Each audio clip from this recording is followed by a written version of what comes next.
after a particular segment so you can interact with the audience. Okay, sure.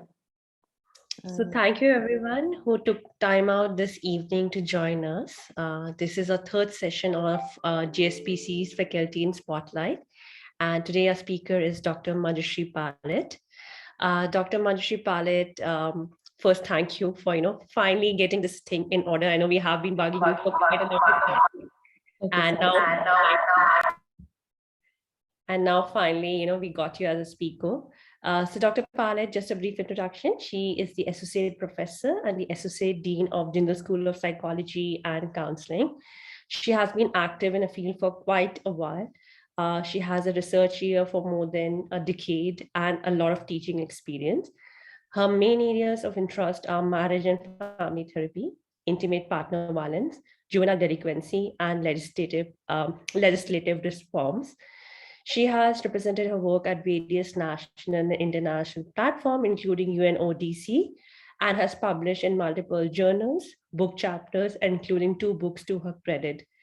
So thank you, Manjushree, for taking time out today and talking to you. And I hope we get to learn more about your work and about you as well during this lecture. Over to you. Thank you, Kanika. Thank you, everybody, for gathering here. So when, Kanika approached me for this topic, I thought that I'll start off with something that we actually, collaborative therapy is something that we do not often think about or haven't heard in India, unless you are a family therapist and you have, heard about this type or model of therapy, you're more likely to hear because of that. So that's the reason I thought I will talk about collaborative therapy. And I will also talk about my previous work with a group of people, and it's a group therapy not a group therapy model, but a group therapy setting in which collaborative therapy was practiced. So I'm going to talk about that. A little about my background before I go into this conversation. So this collaborative therapy work happened in United States while I was a part of a therapeutic setting called Houston Galveston Institute. So in that therapeutic setting, we came across this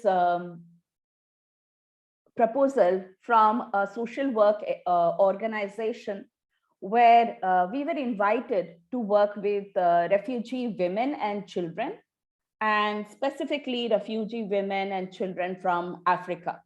So based on that work and how we applied this construct and this therapeutic model and brought it into practice, that was one of the things that I'm going to talk about. I'm also going to talk about the model per se. And family therapy, oftentimes in India, we hear about psychoanalysis, we hear about experiential therapy, we also hear about psychoanalysis. SFBT is also heard. Cognitive behavior therapy is very popular. We have also heard about solution-focused brief therapy. But you do not hear so much about family therapy. Even if you hear about family therapy, the idea or the notion is that it's a therapy where families are brought along. But Nibhans is one of the first sites where family therapy has been practiced extensively.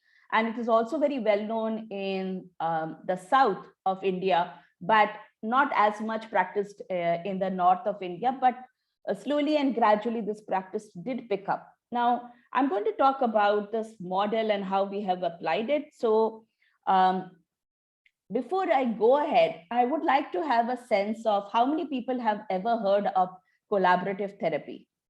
Not the term collaboration, but collaborative therapy as a model.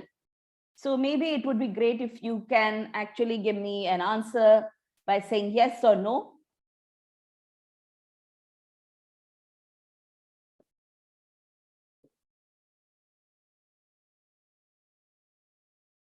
Okay, thank you.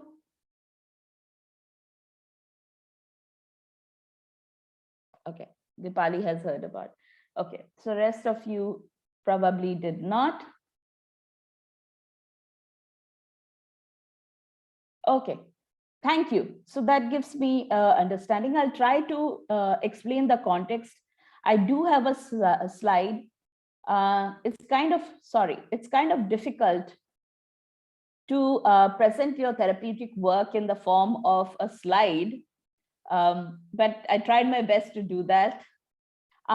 So let me give you a brief about, basically this is collaborative therapy with women and children who were refugees, particularly in the city of Houston. And these were people who were now getting rehabilitated in Houston, Texas. So that's where this work happened. And I'm going to talk a bit more about this therapeutic model. At that point of time, I was working with Houston Galveston Institute, and I was a PhD student as well, also a supervised clinical associate at Houston Galveston Institute. My co-author is Dr. Susan Levin, who was then the director of Houston Galveston Institute. She's still currently the director of the HGI. And she was also my clinical supervisor. And we together published this work, and we really faced certain challenges of working with refugee women. So the article and our work is displayed through this way. Now, before I go along, I'll give you a background and I'll give you a structure of this presentation. So I'm going to briefly talk about the support group work with refugee women and children. What are the needs of the refugee women and children? The setting in which we conducted the practice, and of course, explain the therapeutic model that we practiced with this group and how did we do that. And of course, there were challenges of practicing a model with a group of people. Particularly, you will know that these are a group of people who have experienced abuse, and abuse that you and I can't contemplate. We cannot think about it. We cannot contemplate in our everyday life. So that is some of the things that we need to understand and talk about. I will also talk a little bit about the model. I'll give you an understanding about what it means to create a dialogical space. And there are certain proponents or basic premise of this model that I'm going to talk about in the rest of this presentation. So a bit more about the background is that, as therapists, usually you normally have this, basically your client approach you, you get a reference. So then how do you get a group of people to come? So obviously there are different ways in which these group of people can approach you. If you're working in an organization, you probably get this through somebody who has already been working with a group. So that is what happened to us, is that we were already a part of Houston Galveston Institute. Now we were a group of collaborative therapists who worked under with HGI. And the social work agency that actually helped the refugee women and children settle down. When I mean settle down, they mean basically bringing them from the airport, helping them get an asylum, giving them a card, helping them with their hospitals, doctors' visits, schooling for the children, figuring out how to get employed. All of these was a part of that social work group's work. So they usually helped this refugee women for the first year. So there was financial help as well provided, but for the first year. And after that, these women had to become independent earners for their family. And that was the kind of support that was provided.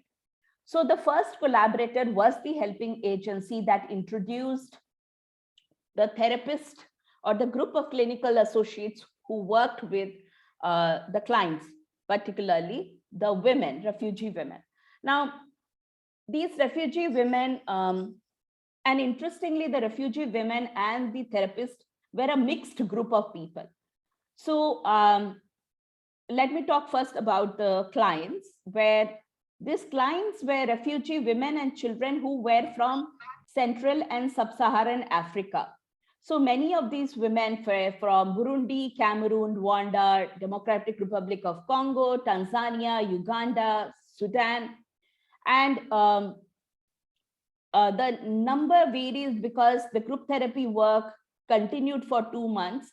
So in between 7 to 15 women participated in the group work every week. And also there were around 10 to 15 children who were a constant part of this therapeutic group. Now, there was a bunch of, there was also a mixed racial group of therapists here.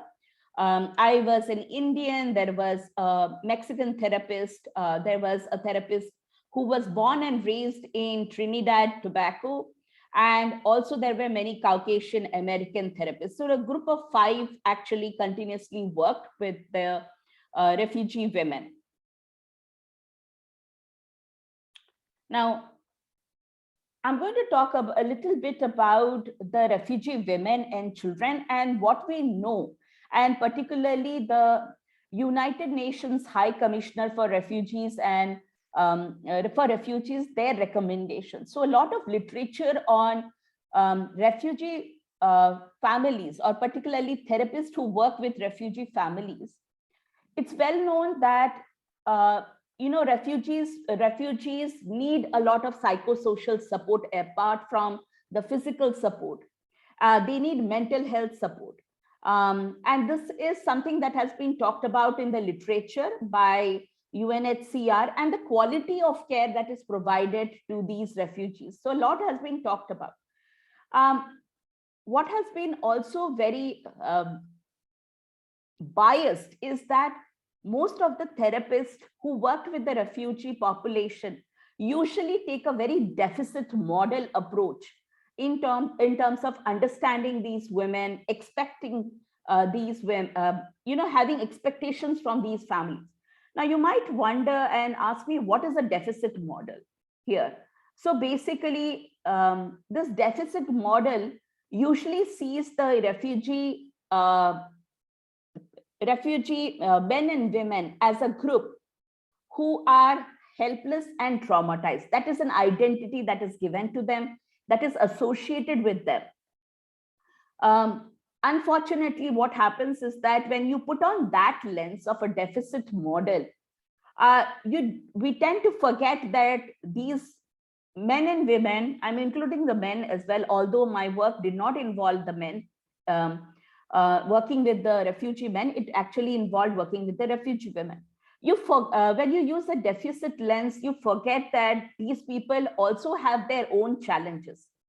There is another part in this. A deficit model prevents us from seeing the different identities of these groups. So in fact, when you're working with such a diverse group, they might look in a similar manner, but each of them came from a different culture. Burundi's culture, even within Burundi, there will be different culture. Cameroon, so a therapist working with a group also needs to identify and appreciate, that is, go away from the deficit model and look at a more strength-based model. That is, what are the strengths that these men and women and children bring forth? So, and this is heavily criticized by a lot of research on refugee population. So therefore, it is very important to understand that a deficit model can be a disadvantage when you're working with this population. Now, the other part is that a great deal of sensitivity is often needed from the therapist's end, and especially because we know that people who have faced institutional atrocities, genocide, these are people who have experienced abuse of power. Now, when they come into a location, a very different location, and there they're seeking support from another organization or people who decide their fate, who decide what they need or they want, it can become more abusive in that regard. So understanding that sensitivity becomes a part of not only acknowledging their experiences, but also experiencing it and understanding it throughout the process when you are interacting with them. The next is that identity, like we talked about, that, recognizing the different individual identities that are there, and also help the refugee women also participate in understanding their need. It is not what we think, but what we think together that is important. And therefore, what is important, or what are the basic needs of the refugee women, they need to identify. It's not the therapist alone that decides what is their need. And therapists' ability to actually initiate and create this kind of feedback is something that even Duncan has talked about, that helps the therapeutic process. In fact, Duncan and his colleagues came up with a assessment, which is actually, as therapists, you can have this assessment in the beginning of a session, and you can actually have this assessment at the end of the session. So beginning of the session, it helps you understand where the client is coming from. And when you have it at the end of the session, you can also understand whether you met the goals of therapy, what was expected, it was met during this process, and overall in the therapeutic process over a period of time, if such clients' goals were met or not. So Duncan gave a very structured format, but you can always do this even in conversation with your client as well. So therapists being mindful of creating this feedback opportunity is very important for the success of therapy.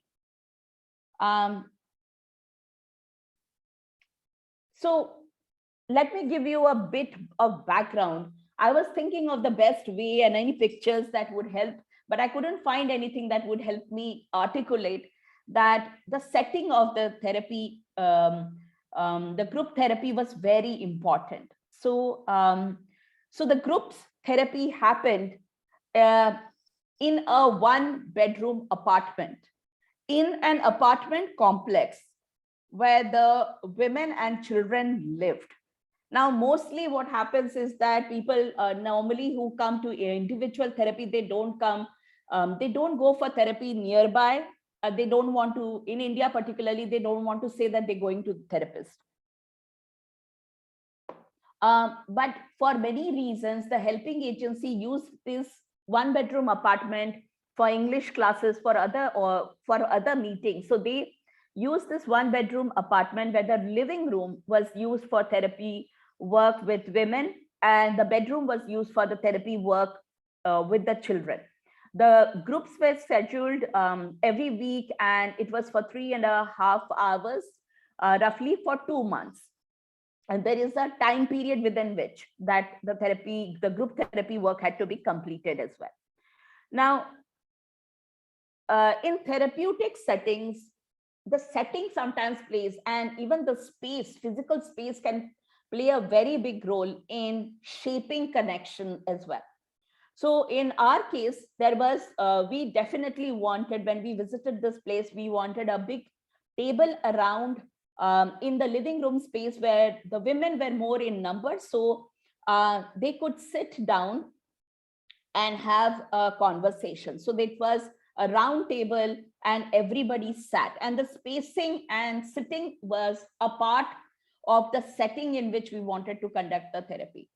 The bedroom space was a bit, the size was lesser and the kids were smaller, so they could fit in. So the bedroom space was also used for group work with children.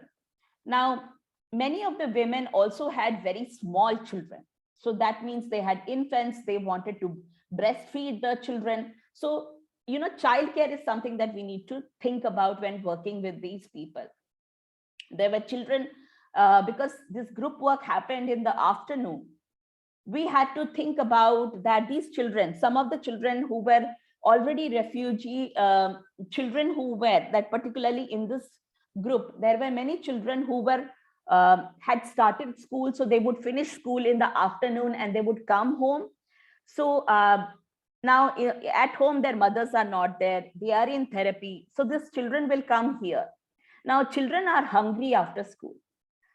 As therapists, normally we would not be thinking about it, but for the group setting, we needed to think about this, because a hungry child, and you will also realize that if a client is hungry, angry, therapy doesn't work, or doesn't work in the manner in which you wanted to start. So you have to take care of that. Childcare was provided to these women. That means in the room, there was initially, we started off with 2 people who volunteered to stay with the little children while the mothers sat and were a part of the therapy process. And also we kept in mind that because it was afternoon, people will be hungry, fruit, snacks, water was something that we discussed with the helping agency and we provided. So now collaborative therapy just doesn't mean only doing the having the collaboration. It's a collaborative therapy is one of the, it's also called collaborative language systems approach. It is a family therapy approach. If what you see on the screen are 2 people who coined the collaborative therapy approach, Harry Gulishan and Harleen Anderson.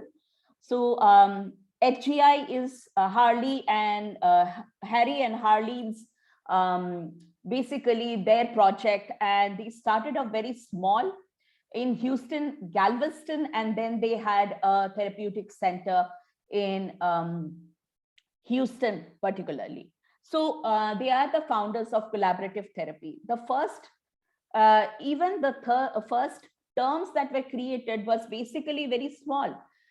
It came out from a lot of discussion by Harry and Harley, and they talked about therapeutic impasse in one of their presentation. And in the handout, they had written collaborative language systems approach, because language is very important part of the therapeutic work. So there are some basic premise of this model, which particularly talks about the premise of the model actually talks about witness. So witness means collaboration. Witness means, I would remember, like, usually when you frame this sentence, I usually tell my clients that I'm a collaborative family therapist. So when I'm working with you, I would, it's like, think of it as like an experience where we both are walking together. At any point in time, when I'm walking faster than you, or I'm walking slower than you, then you need to tell me, so that I can pull myself and be in sync with you. That means I'll walk with you, not walk ahead of you, not walk behind you, try to walk with you. So walking with you is a philosophical stance as well that is used in collaboration, but also it is about the therapist staying in touch with the client's need, staying in touch with the client's pace, staying in touch with the context with which the client comes in, and all of these contexts and is also examined by creating a very safe dialogical space. When we talk about a dialogical space, it's about a conversational space. And conversational space is very easy when you and I are speaking in the same language. Conversational space is very difficult when you and I speak different language altogether. Then you have to creatively think about creating this dialogical space. So the therapist have to go out of their way. They have to think about creating this dialogical space. And there are many ways of creating it, like checking in with the client. But how you shape the initial session also helps understand how you're going to walk with the client, because clients, when they come to session, sometimes they have had no therapy background. So how you explain the course of therapy is going to be, that's a very important part of setting, walking with the client. So that is very important in creating a dialogical space. there's one more stance which I'm going to talk about in detail later, is that not knowing stance. And you might wonder, what crazy stance is that? Not knowing stance. But the stance is all about opening your mind, being eager to listen, be challenged and challenged throughout the therapeutic process. Now, as a therapist, I've tried different models. So when I was in India and afterwards in United States, I tried different models, which is basically, we all started off with psychoanalysis. Then I learned about behavioral model, cognitive model. Then you learn about SFBT, you learn about experiential. And while I was getting trained, I would use many of them. And then I figured, because they are a part, they are also taught to you in family therapy as well. And I also, I used Gestalt, everything, every one of those has been used. And then I figured that I am settling down with a model which is family therapy in approach. That means it takes the context in mind. And also I'm settling down with a collaborative family therapy model. That means settling down means basically becoming comfortable with the model, with the philosophy of the model and the practice of the model. So what I love about this model is being flexible and being sensitive to the people that you're working with. And in particularly in this case, the people of concern, they are usually called POC.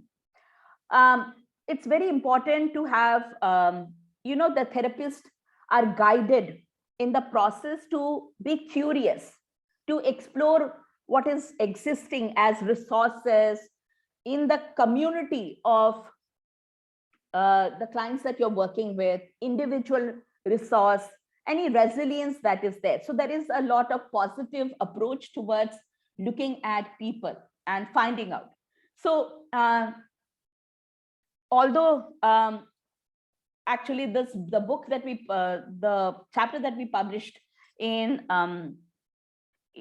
family therapy in global humanitarian context. So this this chapter on collaborative family therapy has been a part of an after series Springer Briefs book.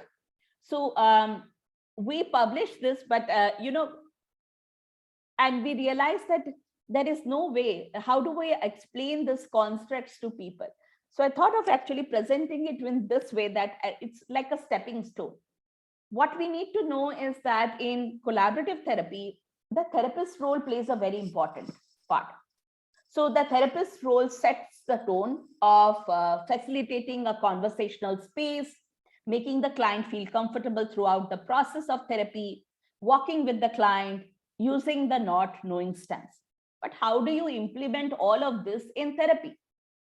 Great. You know everything what to be done about collaborative therapy and the basic premise of that model.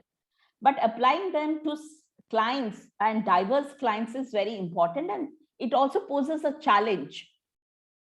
And we needed to know how to do that. So I'll give you a brief, how did we use it in terms of actually setting. So there were many things that we picked up about this context of working with the refugee women. First is they being aware of the context or the setting in which we were actually meeting them. None of these women were like the women. If you ask me, the women did not have a choice because the helping agency had decided that they should be going for therapy. So that is something that as therapists we needed to know. Is your client forced to go to therapy? So if you saw, there was a wide variety, 7 to 15 women came up. So it's not like that these women were forced literally to come to the therapeutic setting, but they were highly encouraged to come in, and especially when they have just moved in. The other part is the context is that this was an afternoon where people do get hungry. So fruit snacks is needed for a group of children and who have limited resources. Children and women with limited resources, they have small kids. So this is necessary in order to carry forward the therapeutic work. Another part is that the childcare. Childcare is absolutely important, where you have women who have small babies, and they would like to get up in the middle of a session to check up on their child. So this is something that you need to keep in mind in setting if you want these group of people to be involved in therapy. And the next is acknowledging the role of if you look at it, 3 different collaborators were there in this room. And we had to acknowledge that these 3 different collaborators could have had 3 different agendas. So I'll talk about that in detail. And the last is that all of these women spoke a different language called Swahili, and none of the therapists ever spoke Swahili. And how will therapy happen in that context? So we definitely needed a translator, and a translator, only one translator was provided to us. So we utilized the translator or had her on board for the women's therapy. For the children, some of the children were in school, so they could actually speak in English, not with greater fluency, but they could still speak English. And some of them also translated for their fellow peers. And some of these kids were really fluent in French, so they were able to speak that as well. Now, how do you create a dialogical space and connect with each group member? So the most important part of collaborative therapy is that create this dialogical space. And in family therapy, it is very important to connect with each and every person that is there in the therapeutic setting. So that means all of your clients, whether it is a particularly an elder woman, a younger woman, you had to connect with every one of them. So we found out the simplest way to actually have this is to first speak to the translator and explain what we would do in that first day itself. And so the table played a very important part because we all sat around the table. It's a round table. Remember, it's not a rectangular table where somebody is sitting at the head of the table. So it was very important. So the table also played a part that we were all at par with each other. And the therapist and the clients all sat together. Now, we needed the translator to actually translate and help us in therapeutic in therapy, because we could not speak Swahili, they could speak, and she was the only one who could speak Swahili and translate for both of us. So we decided to have an icebreaker activity to connect with each member that did not use so much of language. So we co-created a non-talking activity that improved this dialogical space. So the activity was we had a ball and we would roll the ball on the table. And so basically each person had to pick the ball if the ball came towards them and talk about their favorite color. So just tell which one is their favorite color. That was the first time that the ball rolled. Even the therapist participated in it and the clients, and we all did that. And it was easy to do it because everybody knew their favorite color, and it was a non-threatening activity. Please remember that even for the clients at that point, we could look like threatening because we came from somewhere. We were coming from that as a part of the agency as well, who hired us to come and work, do therapeutic work with them. Now, the second time the ball was rolled, what we did is that we bought a map, and each of us actually, by the time the first round went away, we finished with the first round. Each of the women had a little bit, they had relaxed. The second time we rolled the ball, each would pick the ball that came towards them and go to the map and share their where they came from, and we would just tell about the food that we like.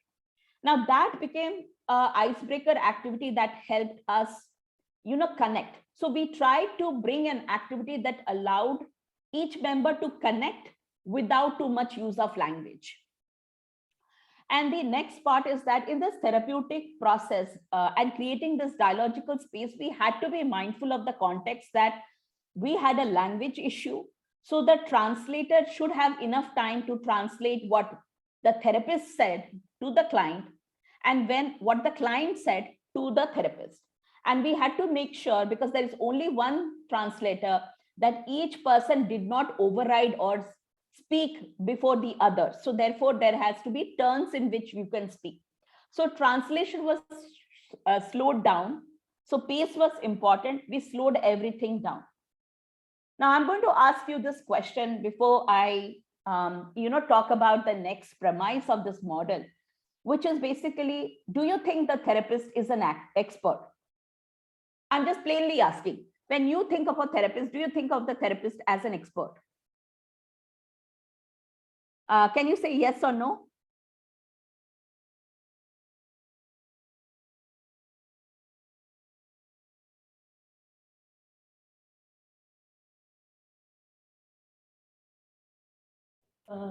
Manjushree, is a question from Derek. Expert in what? I think it's a follow-up question to your question. No, it's a label that is associated with therapists.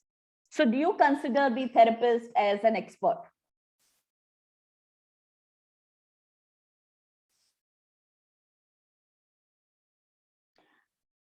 Maybe it will help that mostly in the Indian settings, therapists are considered an expert of knowledge who will help the client come out of the problems that they are experiencing. And oftentimes a therapist is like a doctor. A therapist is someone who is thought of as more knowledgeable other.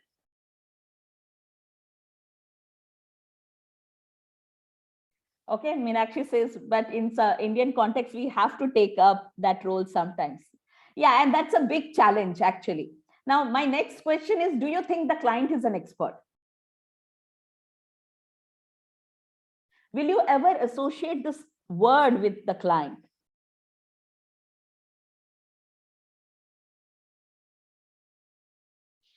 Okay, Kanika, you are throwing me off. Yes or no? Yes and no.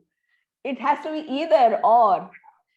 It's a difficult, it's a gray area. Yes, they're expert of their line, but they also have dark windows. They may not know everything about themselves. So it's a joint journey. That's why I said I feel both of them are not expert. Both of them figure out, co-create knowledge. Okay.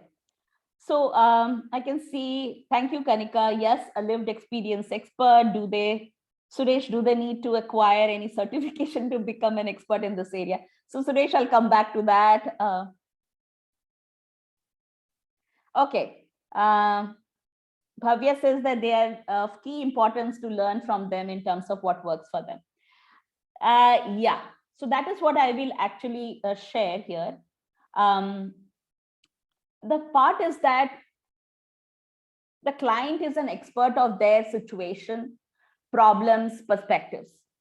Oftentimes, I agree with you. The therapist is considered an expert of the model of the therapy, and they are the person that the client seeks for help to resolve the issue. Now, what happens is that the client is actually also an expert in the kind of perspectives, like many of you have pointed out. They know their life situation, the situation, problems, and their perspectives.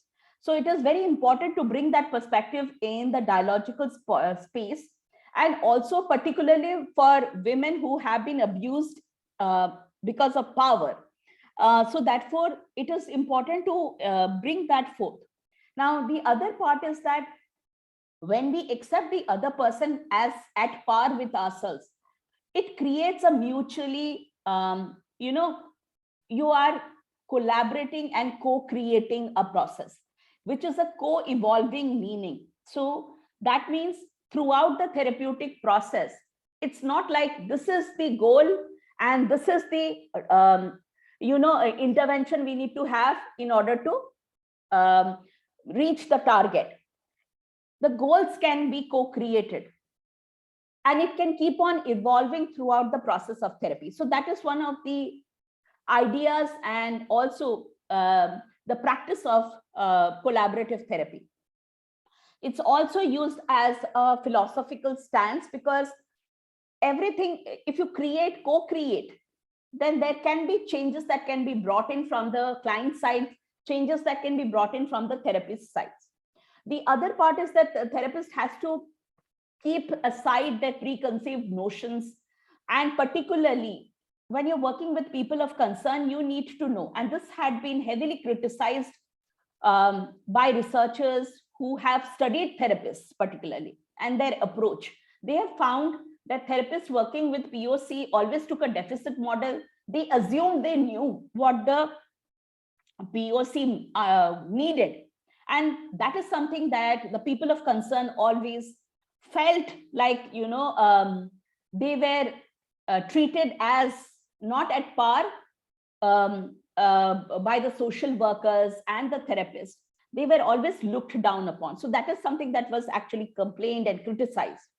So now here is a situation, and I tried to explain this in the form of this triangular thing, where you can see there were three different systems working together in that dialogical space. One was the helping agency, and there were always two people from that agency who sat in the therapeutic setting. The helping agency had an agenda that they wanted the women to talk about their traumatic experience, because many of the women suffered from depression. Now, second is that the HGI therapists who were working in this therapeutic setting. Now, the HGI therapist also had to acknowledge their agenda, their expectations. Now, the next is the mix of women who came from this from this group. So now these women had to articulate what they expected from therapy. Now, uncovering this in that dialogical space was very important, because the hidden agendas would derail the process of therapy. And we found this as challenging because the helping agency were putting a lot of pressure on us to get the women quickly started on talking about their traumatic experience. And the women would resist. They would resist, and we knew that they would resist. Okay, so it's not about going and even before or after establishing that connection, immediately talking about this. It's not about that. And we realized that, and we needed to also teach the helping agency to have patience. So what we did is that we created this dialogical space where we invited each systems to come and talk about their agendas in the therapeutic process.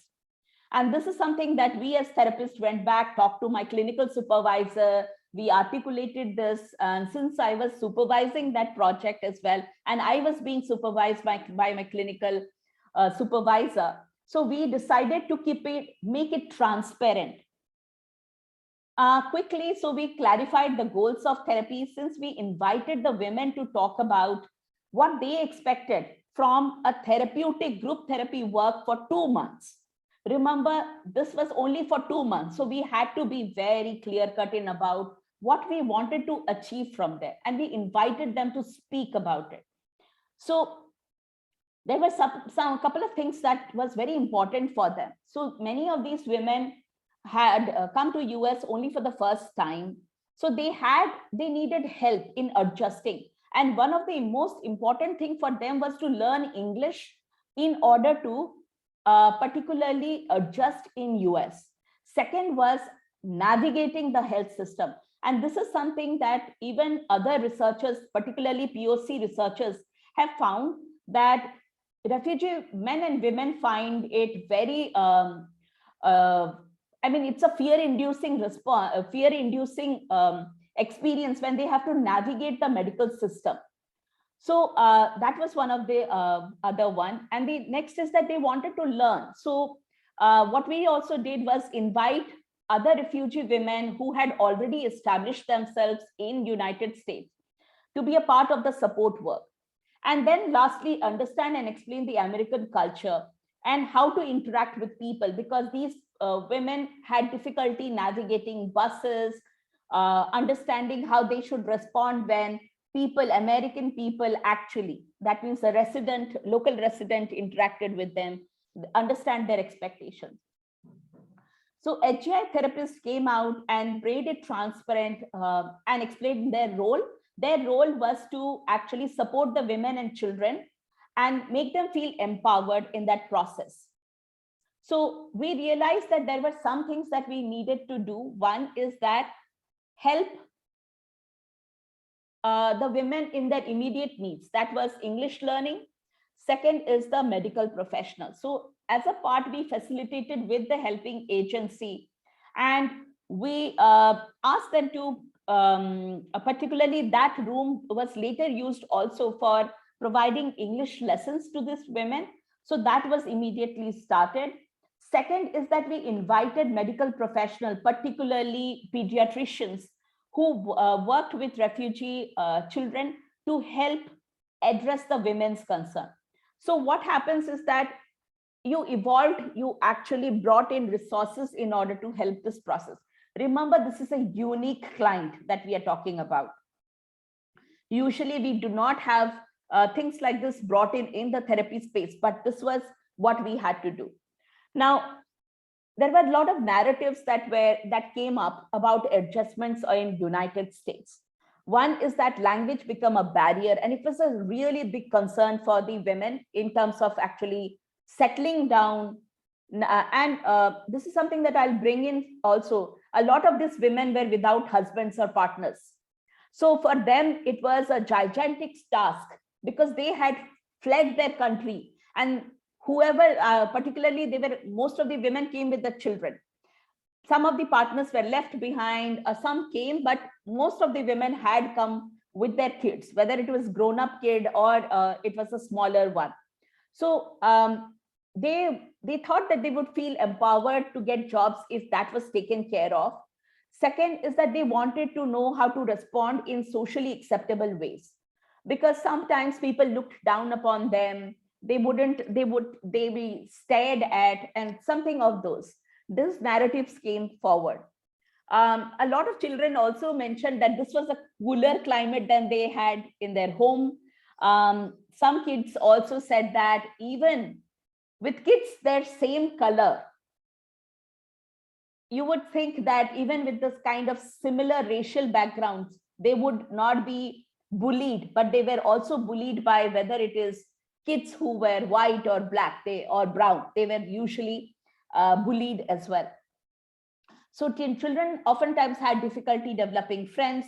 And there is another aspect that we found in children, that many of these children gained agency in United States while at home they didn't have. So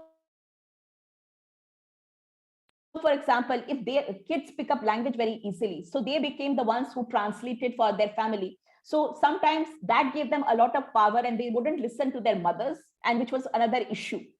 So for children, refugee camps was actually a better place than their homes. So a lot of these children actually grew up in refugee camps. If they remember their homes, some of them said that it was better to be in the refugee camp. At least we got 2 meals a day.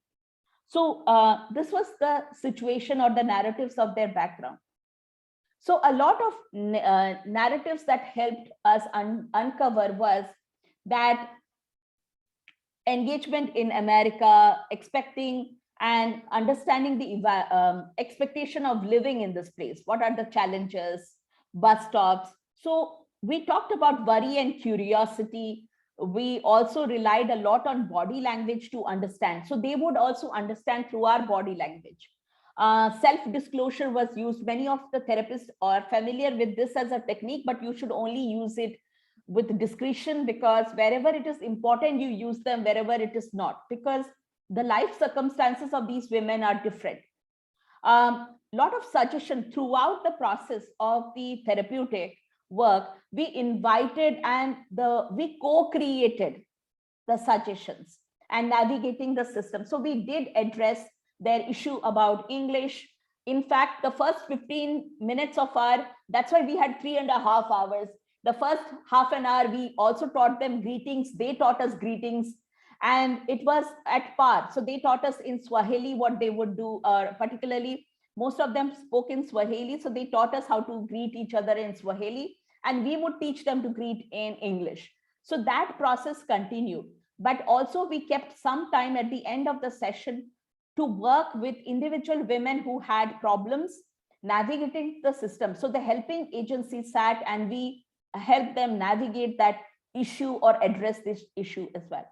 So Burnett and Peel, they talked about different expectations and frustrations or disappointments of refugee women, and that needs to be addressed in the healthcare system. So that's a very core problem that this group experiences, and we also found that. So we definitely found strategies to help. So the strategy that we employed is that a pediatrician was willing to come and address the women, and the translator helped them address the healthcare problems. We also arranged for a talk with the refugee women and children who were really integrated into the American culture. In fact, one of this person had already gone to, their children were actually studying in the American system. So it felt really good because the mothers and the kids really loved it also. And the mothers also loved it because they could see a future, hope. Now, we talked about hope also. And we always checked in what they would focus on every day. So we navigated the agenda of the helping agency by telling them, don't rush to talking about trauma. We address the concerns of the clients by addressing that first and helping the agency also understand. And we did the one as well by keeping both of these in mind. So, so these were some of the 15 minutes that we used. We also had certain body language wherein the women could all, without using language, show us that whether we were on the same page or whether they were happy. So they could actually talk to us without even the translator by giving some kind of body language cues. Now, the other part is the not knowing stance. And this is something that is a big premise of this model, is that while understanding that the client is an expert, I'm sorry, I just wanted to know, am I looking too dark here, or I need to pause and switch on the lights?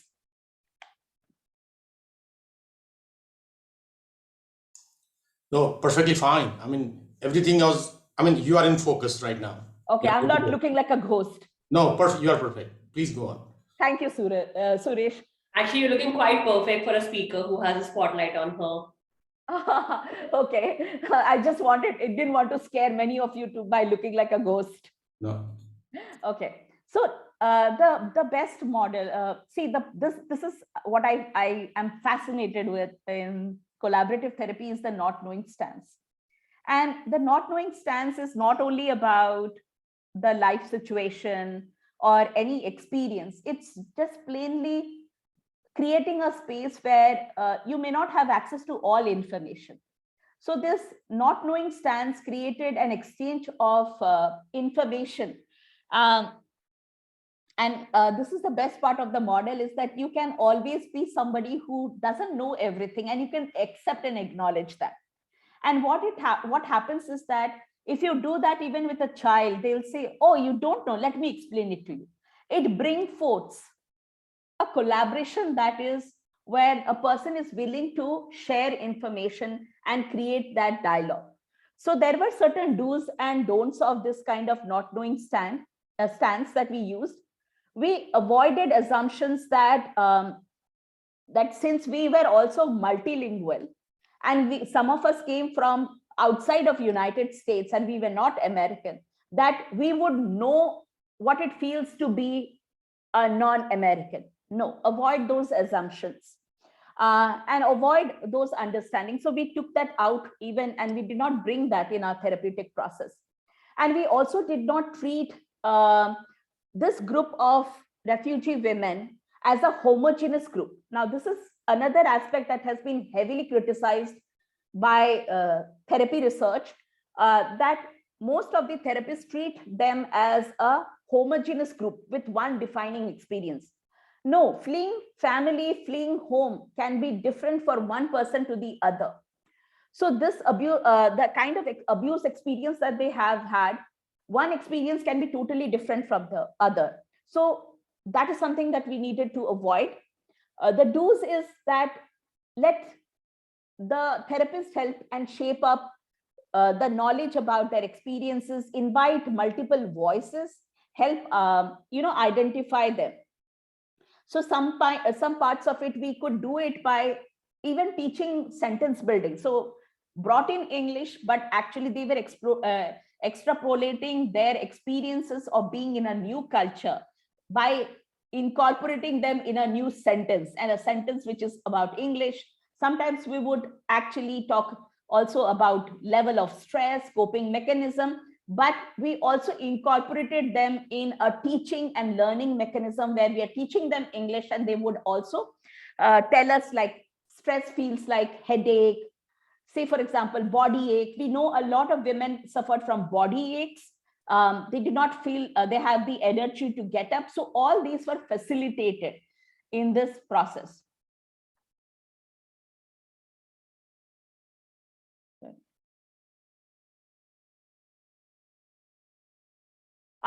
We also had one activity where it's called a collage making activity, where we don't know what it feels to be a woman or a child in this community. So we did this activity by providing the women a whole lot of magazines. And it's a very simple collaborative activity where people, when they are very concerned about ripping a page from a book or a magazine, they will try to cut it. You spend a lot of time. Here in this activity, the collage making activity, each woman was given a chart paper, and there was a bunch of magazines that we had brought, and we needed just gum, a tape or adhesive for it.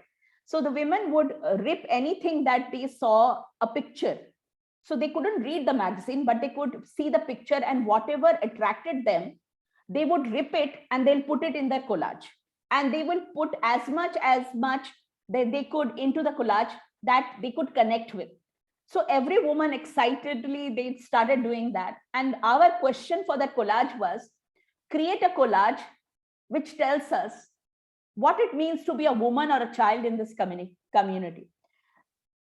In fact, after we finished that activity, and they had to just, put that picture, the ripped image on the collage, and they could do it wherever they wanted. So putting them wherever they thought it was appropriate to put.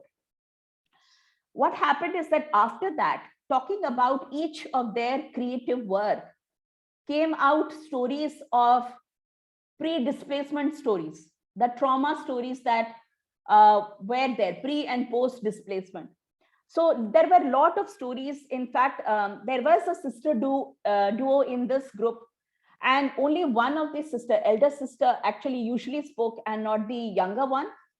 But in this activity, something happened.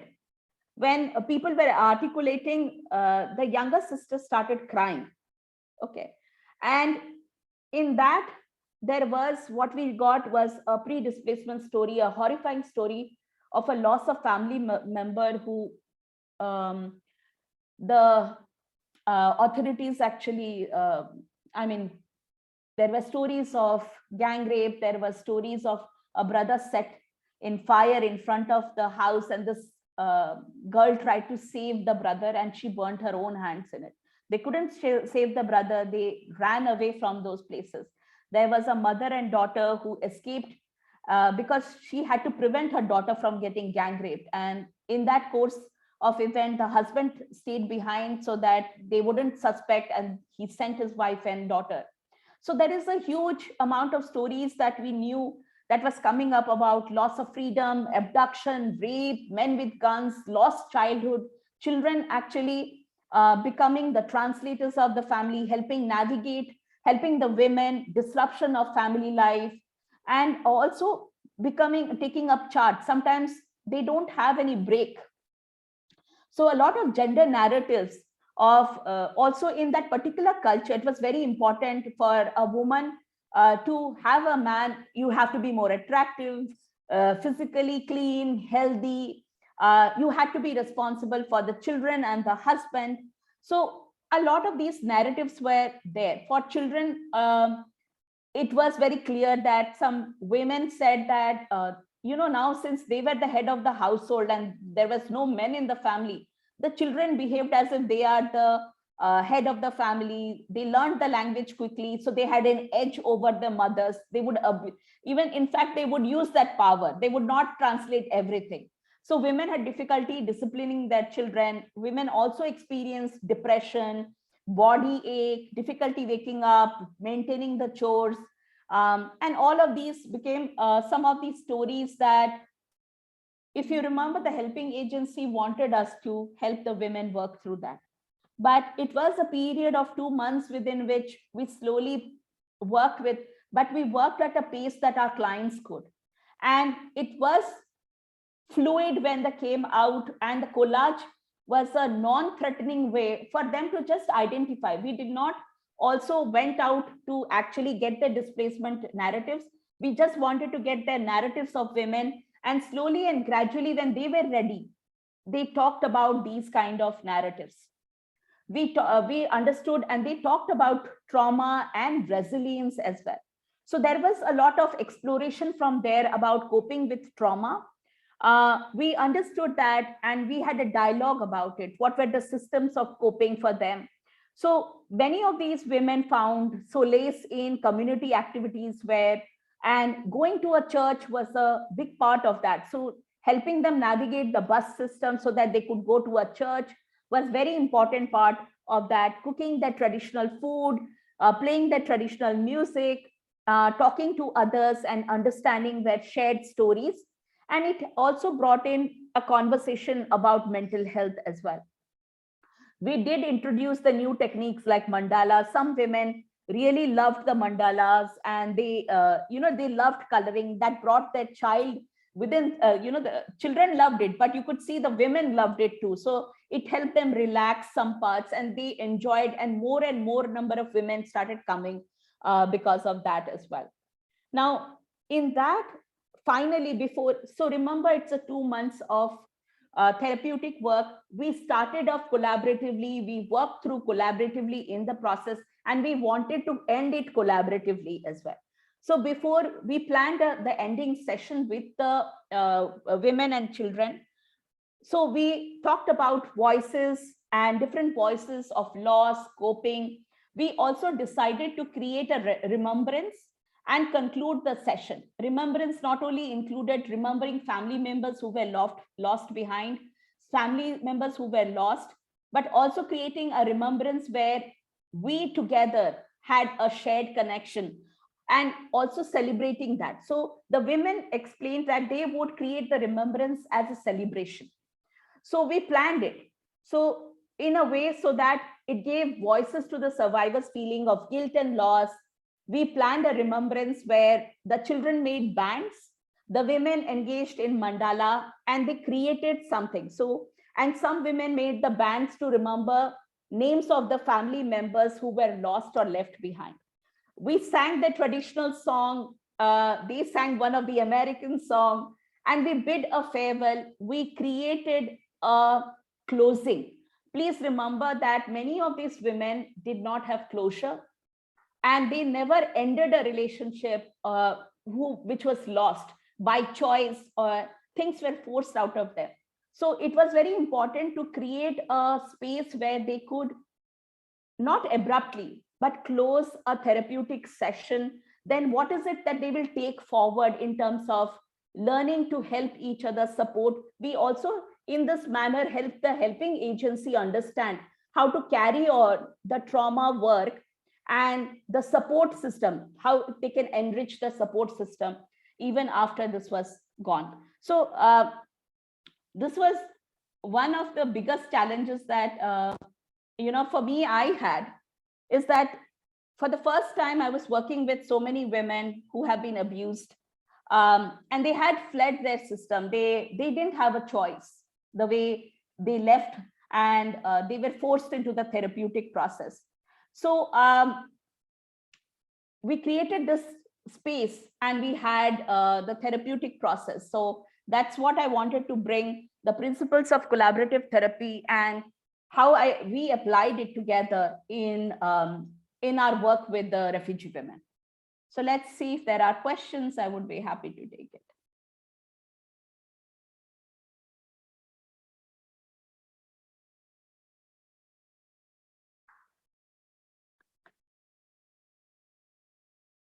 I don't see any questions though.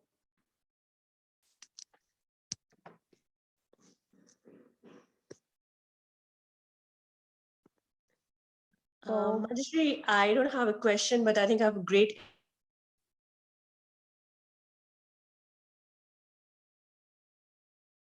Kanika, I lost you.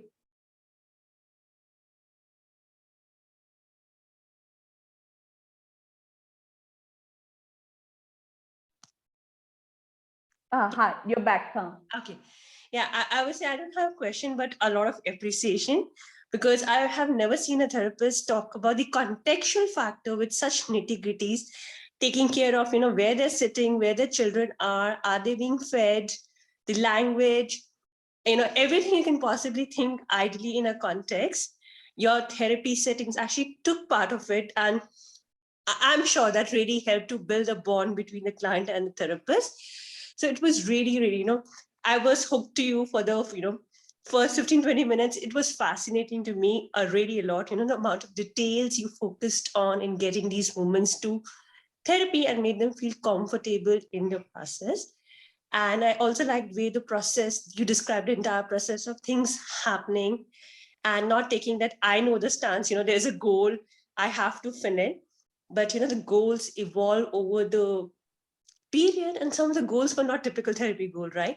Learning to say, say things in English. Who talks about that in therapy? We will say, just go and figure out with someone else.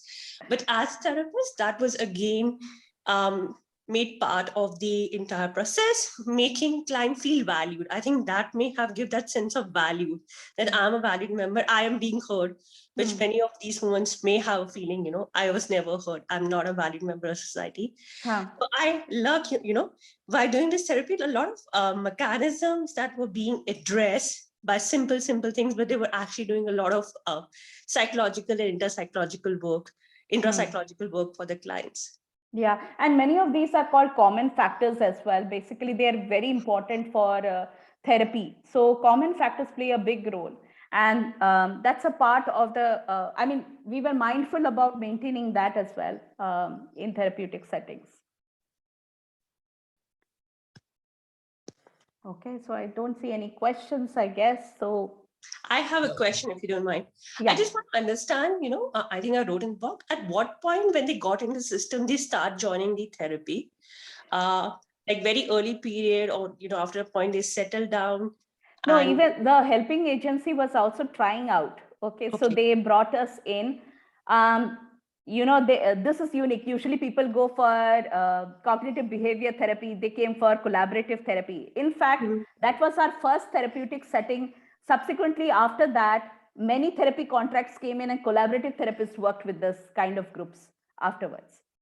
So in fact, the helping agency and the clients both liked the therapeutic process, so they invited back HGI for more therapeutic sessions.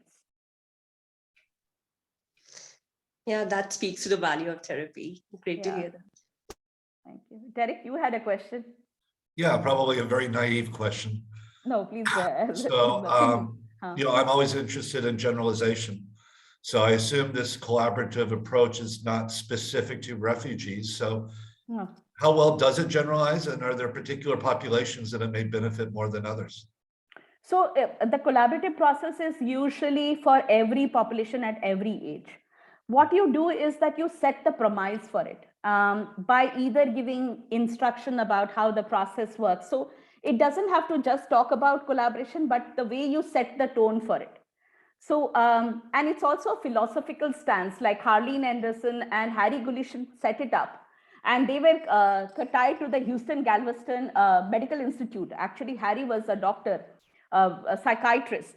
But they all started this, and they thought that this stance actually set the tone for therapy.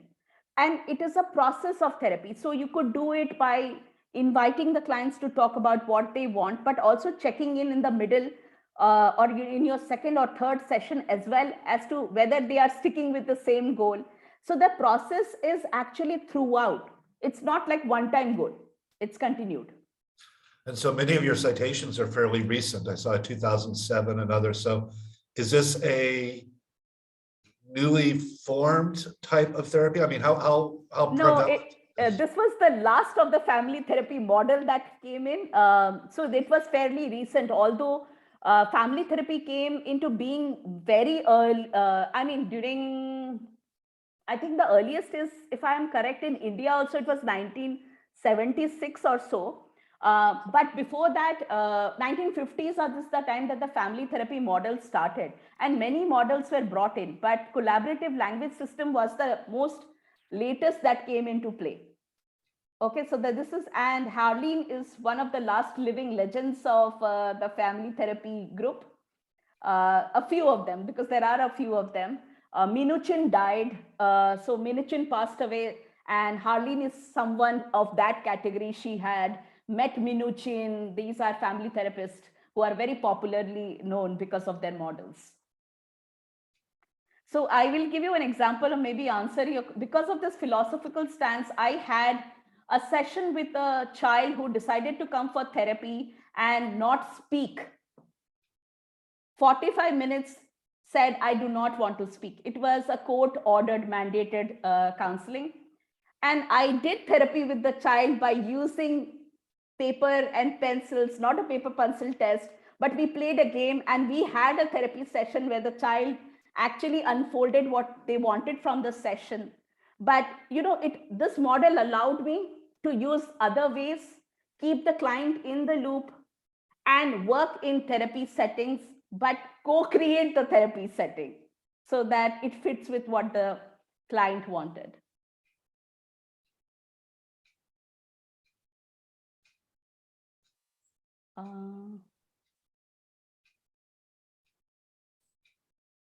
Yeah, and we don't use patients, we always say clients. Okay, I can see Bhavya has raised a hand. Good evening, Professor. Good I'm evening. in absolute awe of the intricacies that were innovatively amalgamated. And first of all, the fact that you identified these elements to be contributing to the entire work. So, and also additionally, in a world where therapy is termed to be like, so all you do is talk, this included the do aspect. So this entire philosophy wouldn't have been possible in any other contemporary schools of therapy because these elements are not embedded into it. So I was curious to find out that there was a lot of amount of thought that went into it. So were these elements that were practically used, were they thought of during the course of these 2 months or well in advance? No, but initially, immediately when we were set into that therapeutic setting, we knew the population, we understood that they were, so we had a talk with the helping agency. We asked that the characteristics of the clients who would be coming in, and we realized that these contexts will matter for therapeutic setting. We did bring this context. So remember, family therapy always focuses on context as well. So as family therapists, we picked that as well. We knew the developmental ages of the children. That means we know these are kids who are less than, many of them were young adolescents and young children as well. So we incorporated that initially before we started therapy. So we planned it so that we could build a space of dialogue. I hope that answers your question, Bhavya. Yes, Professor. Thank you so much. Okay. Okay. So that's all. Thank you, Manjushree, for taking time out. And I think everyone has been full of appreciation. And, it has been a great learning experience. I'm 7 year post PhD, but I actually felt like, wow, it was an awesome class, a lecture, and I learned a lot. So thank you for making it so interesting, so simple that, it was easy to catch whatever you were saying, but at the same time, so involving, at time I could imagine I was there, I was observing the session. And that's, I think there are few speakers who can do something like this. So I really appreciate viewing there and suddenly there's light on your face. Like the spotlight. Yeah. So thank you. I think that's a great ending with a great light. And we hope to hear you in future occasions also. And I hope also some of our students do come back to you to learn some of these things and how that can become part of their work. Just for everyone, the lecture is recorded and it will be available on JSPC YouTube channels. In the case you wish to revisit, please feel free to go check out the channel and hear Dr. Manjushree again on the loop. Thank you so much. Thank you for this opportunity. Thank you, Kanika, and thank you, everybody. Have a good evening and a good weekend. Take care. Bye. Thank you, everyone, for taking time out. Bye-bye.